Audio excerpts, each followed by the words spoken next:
சச்சமயம் ஜோதிச்சு பாருங்கள், ஒரு அம்மாவை நாங்கள் ரேப் பண்ணி உயிரோடு உடம்பில் ஆடை இல்லாமல் அங்கே புதைத்திருக்கிறோம்.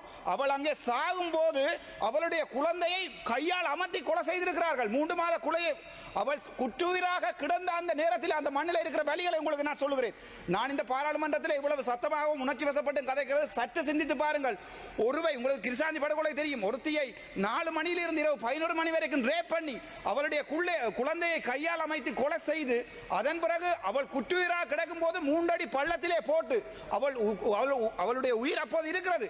குழந்தையை கொண்டு நெஞ்சில் போடும்போது அந்த எலும்பு கூடு அந்த குழந்தையை கட்டி அணைத்தவாறு தான் அந்த இடத்துல இருக்கிறது. அந்த வழியை தான் நாங்கள் வெளியே சொல்ல ஆசைப்படுகிறோம். ஆனால் திட்டமிட்ட ரீதியிலே எங்களுடைய அரசாங்கம் அன்றைக்கு என்னை எங்களுடைய பிமன் ரத்நாயக்க சொல்லுகிறார், அவருடைய எதிர்கட்சியில் இருக்கின்ற எங்களுடைய தமிழரசு கட்சி ஸ்ரீதரன் மட்டும்தான் கதைக்கலாம், வேற யாரும் கதைக்க முடியாது என்று சொல்லுகிறார். அப்போது நான் சொல்லுகிறேன், பாராளுமன்றத்திலே என்னுடைய குரலை நிறுத்தியிருக்கிறீர்கள், 2 நிமிடம் ஓக்கட்டகரிடம் நான் கதைக்கலாம் என்று கேட்டபோது அவர் கதைக்க முடியாது என்று சொல்லியிருக்கிறார்.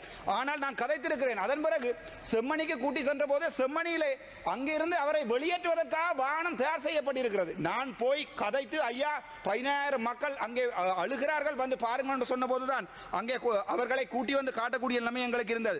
என்ன கவலை என்றால், எங்களுடைய அமைச்சர் சந்திரசேகர் அன்றைக்கு செருப்பு இல்லாமல் ஓடினார். அவருடைய செருப்பு என்னுடைய காரில் இப்பவும் இருக்கிறது, சப்பாது வந்து எடுத்துக்கொள்ளலாம். இந்த பாராளுமன்றத்தில் ராமநாதன் அர்ச்சுனாவை தமிழ் மக்கள் அடித்து விரட்டுவார்கள் என்று சொன்ன அதே சந்திரசேகர், அதே ரஜீவன் அவர்கள் 2 பேரையும் செருப்புகள் இல்லாமல் சப்பாத்துகள் இல்லாமல் தமிழ் மண் அடித்து திலத்தி இருக்கிறார் என்றால் மனதில் இருக்கிற வலி.